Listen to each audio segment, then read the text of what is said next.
Today's topic is combining forces to generate power. Now, let me demonstrate why we currently cannot generate a combined force. Alright, let's first identify a common technical mistake. Even though I hit those shots at the peak of the bounce, the problem was in my forearm. When your forearm is pointing sideways during your backswing, we call this not opening up. The result is that while your shot might land, it will lack quality because you can't generate high-level power. When your forearm points forward, this is what it means to be properly opened up. This, sideways, is incorrect. Even if you take a large backswing, it's still considered a closed position. The reason the forearm doesn't open is a lack of body rotation. Forcing it open without turning will cause strain on your shoulder and elbow. However, if you use your body rotation to create that space, you will naturally create the correct hitting window. So, from a closed position, simply by rotating my body to create space and then driving my forearm forward, I can engage the proper forces. So why is body rotation essential for generating quality shots? Think of it this way, using only your arm is like the power of a bicycle. But when you add your body, you upgrade to the power of a motorcycle. Therefore, to produce a high-quality forehand, you need sufficient body rotation. Second point, how do I create that through the blade feeling of solid contact? Your entire swing must accelerate. If you only accelerate your forearm, the ball won't travel far. Watch this, with only forearm acceleration, the ball doesn't have enough length. To achieve better force combination, you must stop brushing the ball excessively. When you make contact like this, you are only generating spin. And you won't hear that sound of a solid, penetrating hit. To avoid this, keeping your wrist stable at the moment of impact is key. The wrist should provide a short, sharp forward, punching force, not a long, upward brushing motion. Don't brush it. It's crucial that your wrist, fingers, and racket face do not rotate upon impact. Next, how do we get a more solid hit? The answer is to open your racket angle slightly. If your power loops lack speed, it's likely because your racket angle is too closed. Generating friction is absolutely correct. But remember, an overly closed racket angle will only graze the ball thinly, which prevents you from generating speed. Against light backspin, you can open your racket angle slightly more.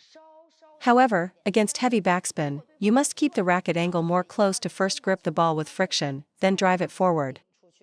So, Rule 1, focus on a solid contact racket angle to drive through the ball. Rule 2, avoid excessive brushing and don't let the ball linger on your racket. You need a quick release from the racket to generate explosive power.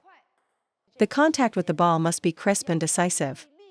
The reason many players fail to generate power is that their entire motion is slow and indecisive, focused only on brushing from start to finish. The correct way is, after establishing friction, drive forward.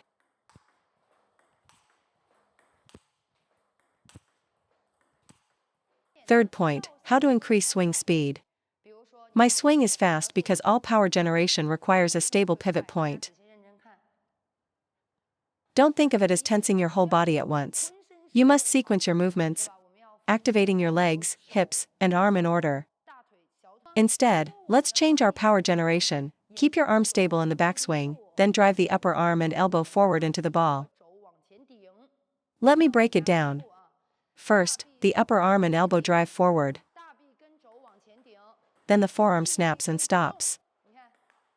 Now, let's connect that motion. Why does this generate power? First, it satisfies the fundamental principle of combining forces. The ball is coming forward, and my racket is moving forward to meet it. This creates a powerful collision. Second, after that initial impact, I must accelerate my forearm snap to create the final whip-like effect. After driving forward, you simultaneously retract and break the motion, stopping here, rather than letting the upper arm swing through. Why did I lack power before? Because my whole arm was pushing as one unit. When your upper arm and forearm move at the same speed, you can't separate the movements, so you can't generate explosive power. All explosive power comes from the sequential opening and closing of your joints. You cannot generate it if everything moves as one solid block. Can the upper arm and elbow stay completely still? No. A forearm-only swing will hit the net and lack forward drive. So, first use your whole arm to move forward towards the ball.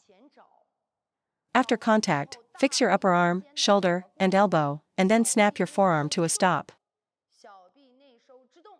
When connected, this becomes a complete stroke that ensures you both meet the ball in front and accelerate through it. Some of you may ask, is the final snap even effective? If your swing speed is fast enough, that snap absolutely transfers to the ball. But if you are too slow, the motion becomes just a simple push. Therefore, at the moment of contact, this entire sequence must be completed in a single, fluid, and rapid motion. Now, pay attention. What I just demonstrated was the drive. For a loop, the mechanics are the same, we are just increasing the size of the movement. It's still a forward drive followed by a snap. Drive and snap. Let's connect the full motion. The loop simply has a larger range of motion, a bigger backswing and more body rotation. If you don't separate the upper arm and forearm, and instead just swing your whole arm wildly, you'll injure yourself quickly. If you don't use your upper arm, your shots will be too short.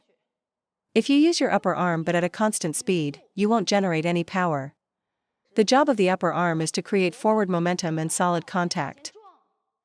The job of the forearm is to accelerate and snap to generate explosive power, while the braking action controls the arc. If I break my forearm snap a little earlier, I can prevent the ball from going long.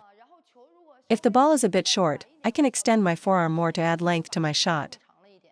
Now, why do we miss shots long? Let's analyze this in slow motion. The primary reason is an unstable racket face, which is caused by a lack of wrist strength. When your arm generates force, a weak wrist can't control it, causing you to lose control of the shot. So, during power generation, whether looping or driving, your wrist must remain aligned with your forearm.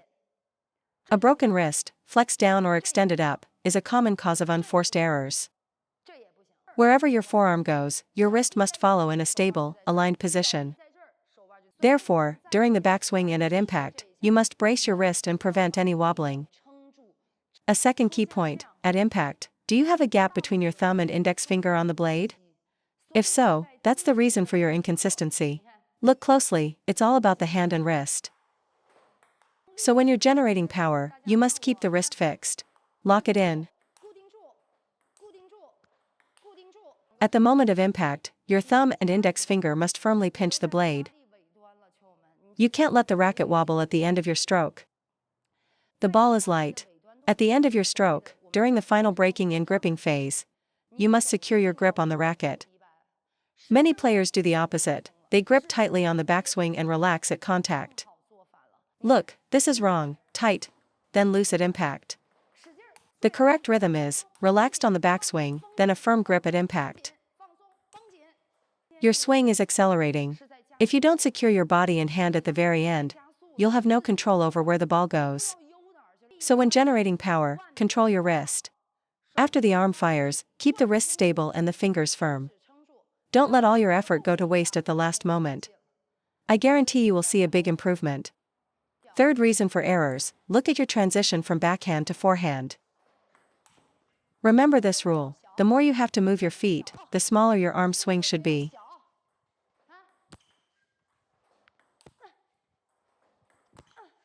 When moving from backhand to forehand after the first shot, you won't have time for a perfect body turn and foot placement before you hit. Just getting to the ball is a success. This is why sometimes we have to hit as we land. This means you complete the stroke at the same moment your foot hits the ground.